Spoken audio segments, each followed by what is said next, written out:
We are going to discuss data dictionary. Data dictionary is actually data about data. It deals with what is the definition of the data, what is the origin of the data, how the data will get used, what is the data format, what are the data domain, data constraints, all these things will be mapped onto the data dictionary. And data dictionary is actually depicting the full database of the system in one documentation, and it resolves all sorts of data related anomalies. So let us go into the details of this data dictionary. So data dictionary is the centralized collection of information about data, and it stores meaning and the origin of data, its relationship with other data, data format, usage, any kind of data constraints, respective domain, etc. And data dictionary has rigorous definition of all names in order to facilitate user and software designers. Data dictionary is often referenced at metadata, that is data about data repository. It is created along with the DFD model of software program and is expected to be updated whenever DFD is changed on or the DFD is getting updated. So it resolves all sorts of ambiguities. Whenever DFDs are getting changed, the respective data dictionary will have the respective updates to resolve. So requirement of data dictionary.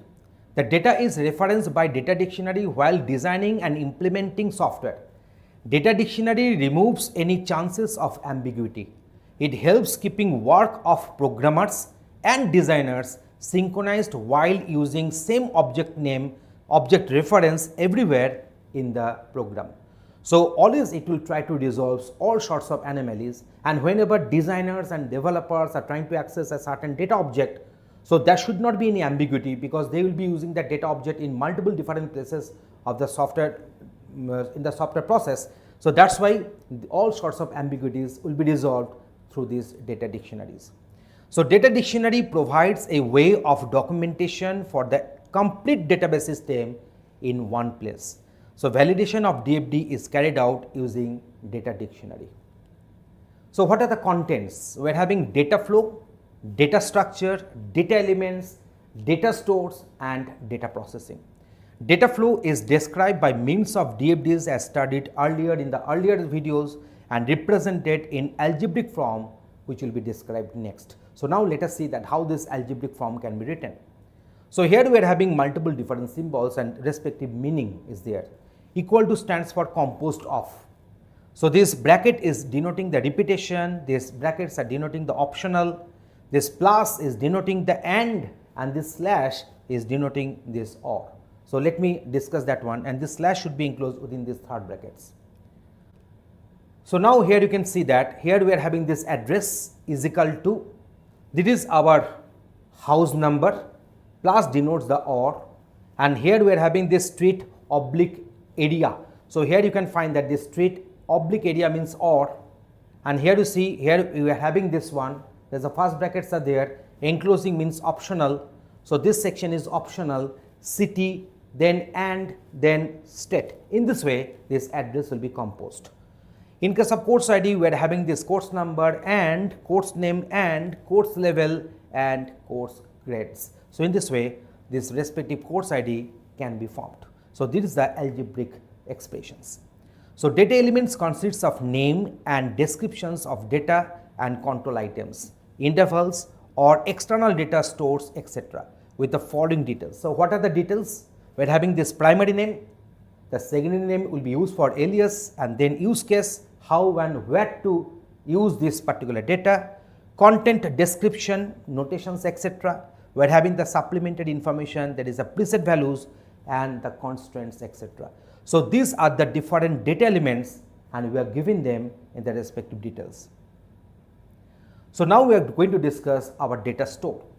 It stores the information from where the data enters into the system and exits out from the system. So that is the store. So where the data will be coming and data will be going out. The data store may include what are the components of data store. So that is the file, internal to the software, external to the software, but on the same machine, external to the software and system located onto some different machine. So there is a files, we are going to have the tables, naming conventions, indexing property. we're going to have this data processing, and here we're having there are two types of data processing. One is the logical as user sees it, and another one is the physical as software sees it. So in this way we are having multiple different components in our data store. So they are files, tables and data processing. So in this video we have discussed what is a dictionary, what is a data dictionary and what are its different components, and how this data dictionary is playing a very vital role in our software development process. Thanks for watching this video. We are going to discuss structured design, and in case of structured design we shall try to find out a well organized way to find the solution of the software. So structured design is a conceptualization of problem into several well organized elements of solution. So it is basically concerned with the solution design, how the solution will get designed. Benefits of structured design is that it gives better understanding of how the problem is going to get solved. Structured design also makes it simpler for designer to concentrate on the problem towards more accuracy. So that is the main advantage of structured design. Structured design is mostly based on divide and conquer strategy, where a problem is broken into several small problems and each small problem is individually solved until the whole problem is being solved. So as a result of that, in case of structured design, we are going to apply divide and conquer model. So what is the divide and conquer model? This problem will be divided into several sub problems and we shall go on solving those sub problems until the main solution is being reached. The small pieces of problem are solved by means of solution modules. Structured design emphasizes that these modules be well organized in order to achieve the precise solution of the main problem. So that's why as we are using divide and conquer method, so if we can solve our sub problems, so accumulating those solutions, we can get the solution of the main software. So structured design emphasizes that these modules be well organized in order to achieve the precise solution of the main problem. These modules are arranged in hierarchy and they communicate with each other. A good structured design always follows some rules for communication between the multiple modules. In the earlier videos, we have discussed what is modularization and why we go for module-based design. You can watch that video for the better understanding of this concept. And here you see a good structured design always follows the rules and regulations for the communication in between multiple cooperating modules. So cohesion, grouping of all functionally related elements. So within a module, how the codes and statements and instructions residing within a module, how far they are correlated, what is the cohesiveness in between. So that is known as the cohesion. And coupling, communication between multiple different modules will decide the nature of coupling. A good structured design has high cohesion and low coupling arrangements. In the earlier videos, we have discussed what is the cohesion, what is the coupling, what are the different types of cohesion and coupling types are there, and always in a good software design, we always expect high cohesion within the module statements and instructions and low coupling in between the modules. So in this way, we have defined and we have discussed more on this structured design. Thanks for watching this video. Let us discuss function oriented design. What is a function oriented design and what are its different features?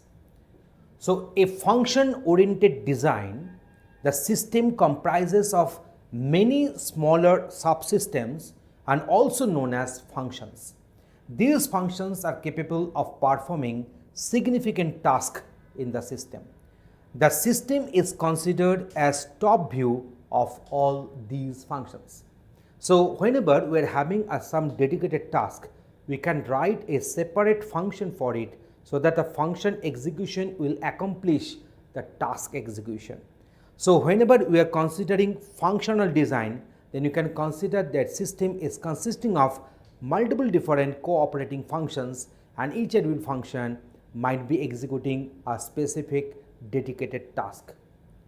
Function oriented design inherits some properties of structured design, where divide and conquer methodology is used. So divide and conquer methodology means we shall divide our whole problem into sub problems, and for each and every sub problem, depending upon the dedicated task, we will be writing a respective function for that.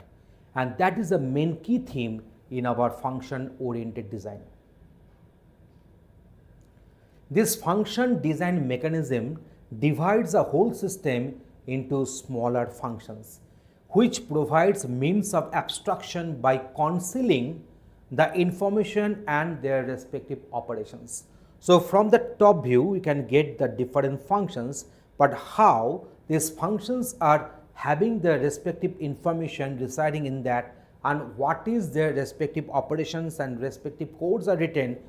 So it is these functions are concealing them.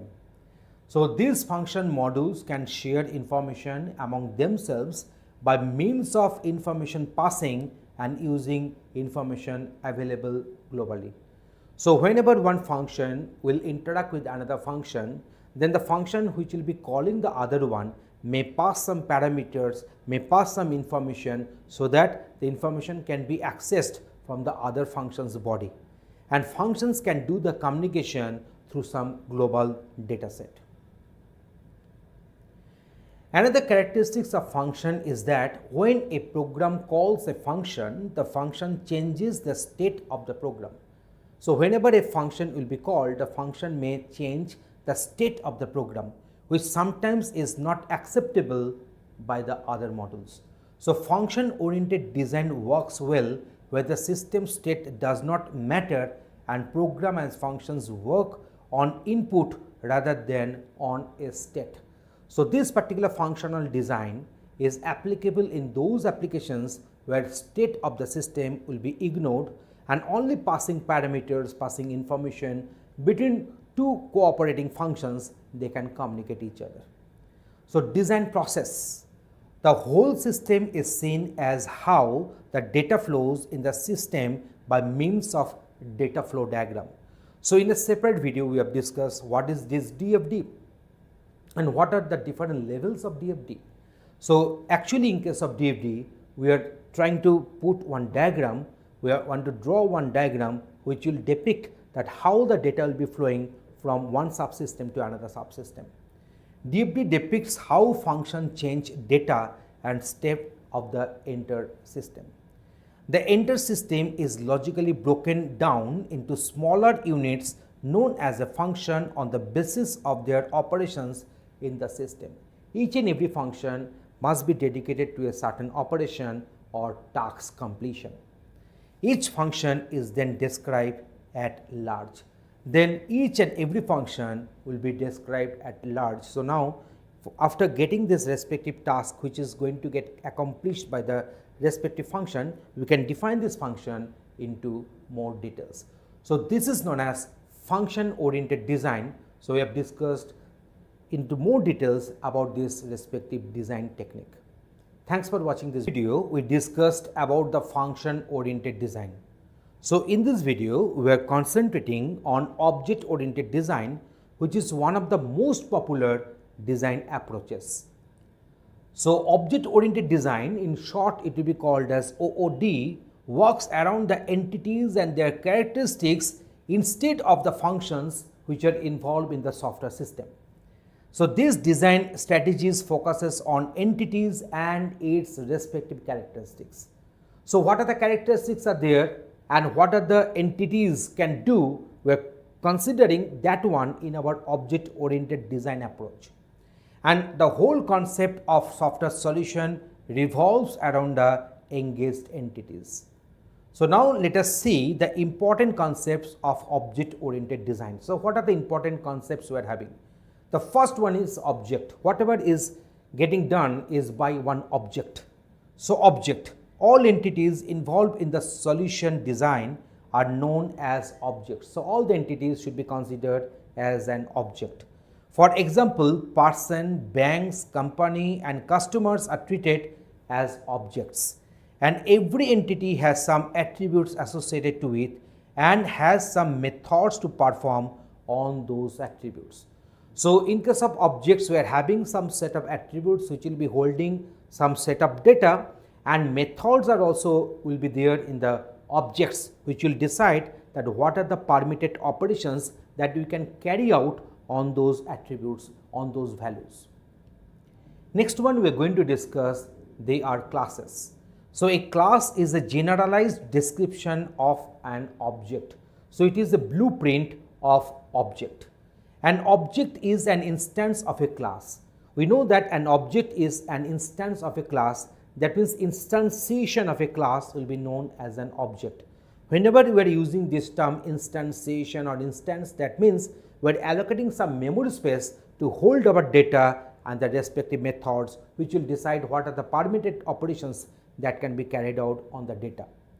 So, class defines all the attributes which an object can have and the respective methods which defines the functionality of the object. In the solution design, attributes are stored as variables and functionalities are defined by the means of methods or also known as procedures. Next one, a very important concept, that is encapsulation. In object-oriented design, the attributes, that is the data variables, and the methods, that is the operations on data, are bundled together, is called the encapsulation. These attributes, this data set and the respective methods, that is the functionalities on those data, will be bundled together, and that will be known as the encapsulation. Encapsulation not only bundles important information of an object together, but also restricts access of the data and methods from the outside world, and this is called information hiding. So, what will be the methods? What are the methods that can be accessed, that can be viewed from the outside? What are the variables that can be viewed or accessed from the outside? So, this accessibility will be also defined in this respective classes. So, as a result of that, this encapsulation means those data which will remain hidden, those method which will remain hidden within that respective class will also emphasize the concept of this encapsulation.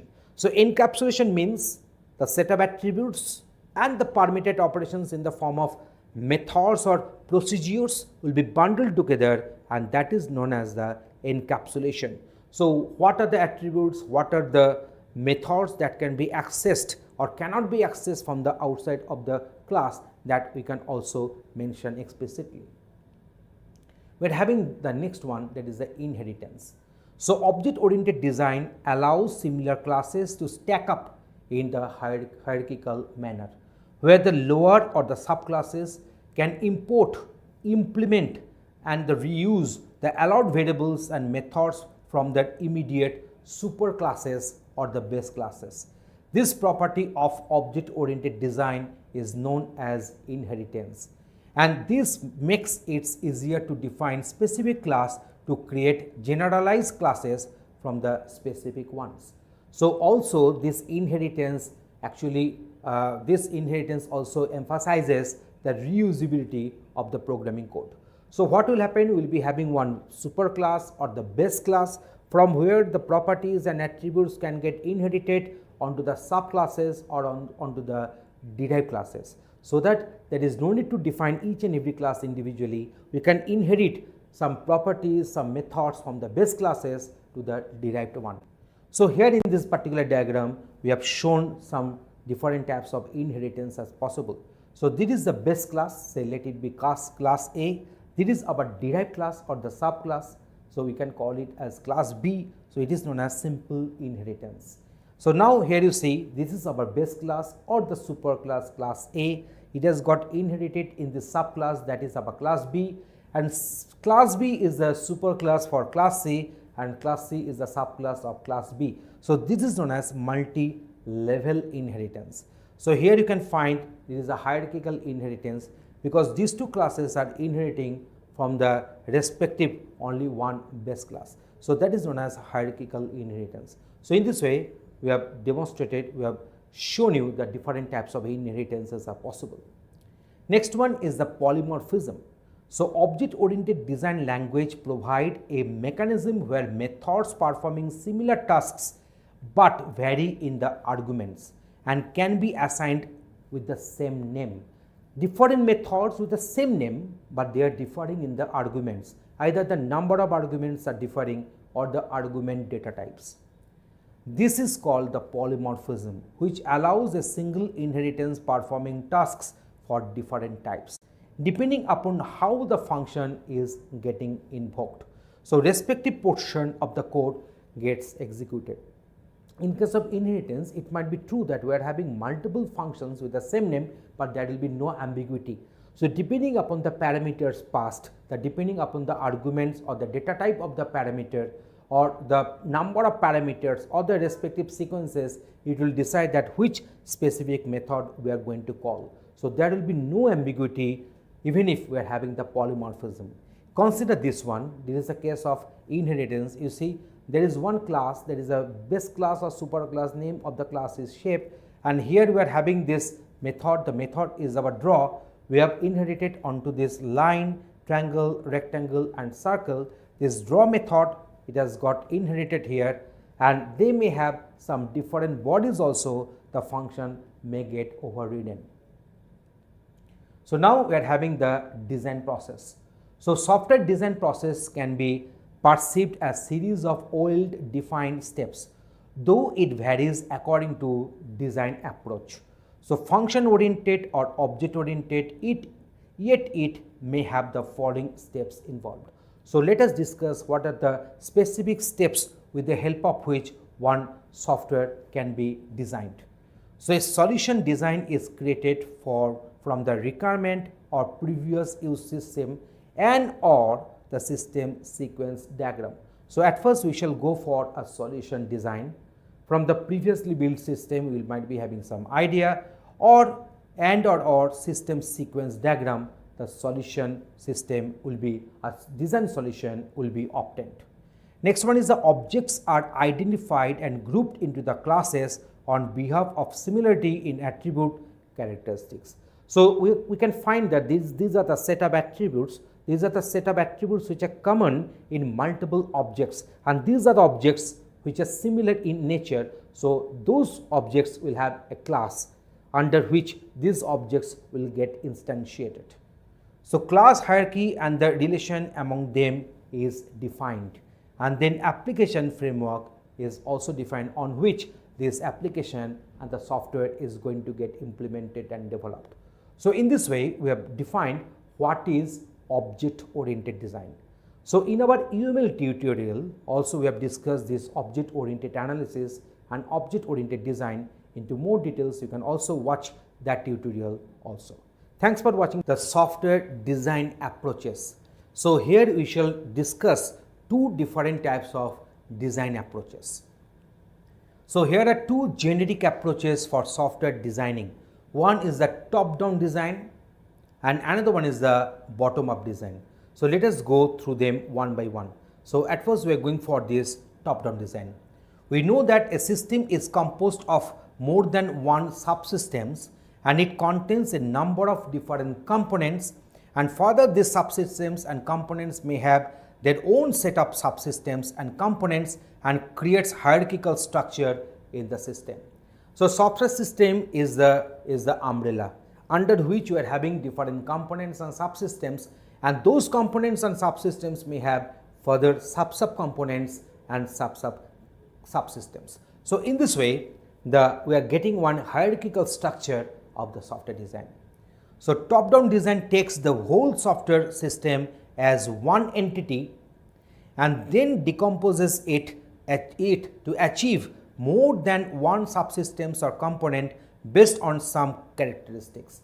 So in case of top-down design, we shall consider the software itself as at the root of the hierarchical structure, and then it will get divided into certain subsystems, and then they will go for further divisions of them. Each subsystem and component is then treated as a system and decomposed further, and this process keeps on running until the lowest level of system in the top-down hierarchy is achieved.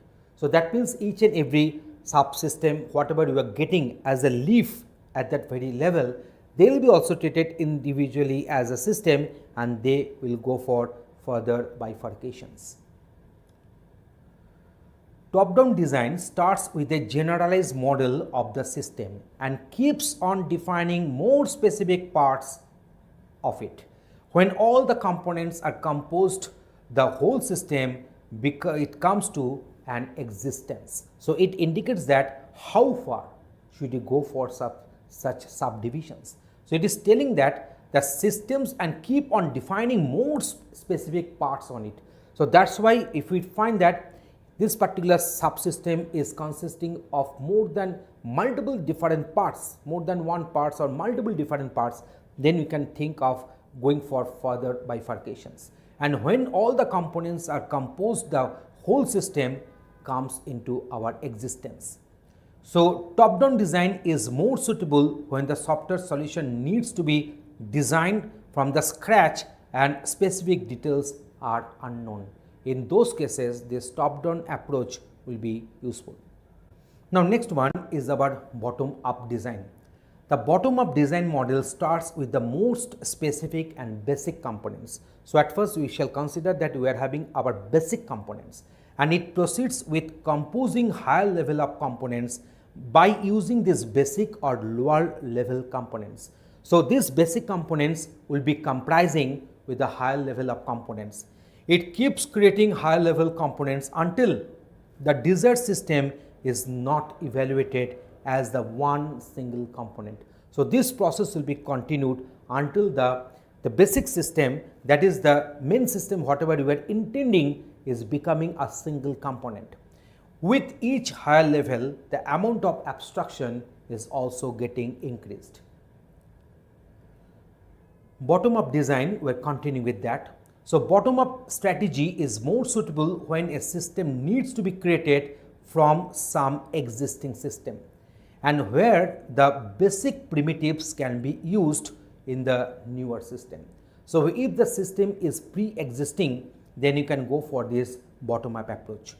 So both top down and bottom up approaches are not practical individually. Instead, a good combination of them will be used in our basic software design approaches. So in our software design approaches, we have considered two things. One is the top down approach and the one is the bottom up approach. Thanks for watching this video.